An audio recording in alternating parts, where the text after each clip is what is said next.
We're going to make a really fast project that you can do with your scraps of vinyl. So what I've got here is the 13-inch piece of webbing. This is 1 1/4 inch because it fits my key fob hardware really well. You're going to need this and a strip of vinyl. I cut mine at 1 inch and the length of the key fob wristlet. I find this length is good for most people. It fits a wide range of wrists and seems to work out. This one is the purple gold vinyl that I have in my shop. And I add my label here. You don't have to, but I just like the...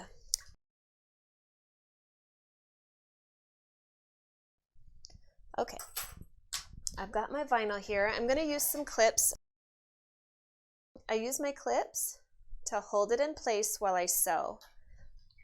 You want to use a matching thread so that you don't see your stitches very much. I'm going to leave white in my machine so that you can see what I'm doing. I've got my Teflon foot on. That's a must.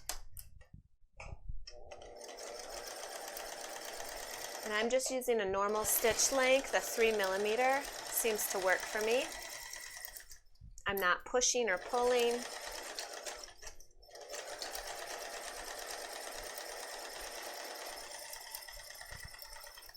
I'm using a universal needle. I like to use chrome needles. I prefer them because I tend to sew hard, and then by that I mean I just ram right through stuff, and I tend to break a lot of needles. So I like the chrome universal for most things.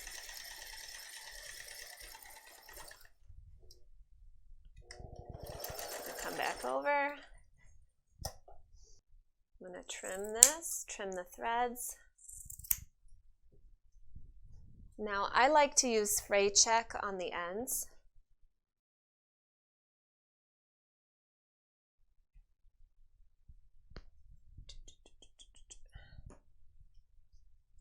And then I'm going to put those together. I'm going to slide those ends into here. And I'm going to use my rubber mallet, or if you have a whacker, which are those prettier yellow mallets that the sewing industry has now. Those are pretty. And just give it a couple of whacks and it's done. Put on your split key ring and you're ready to put on your keys. So fast. I'm going to speed the next one up and show you this version.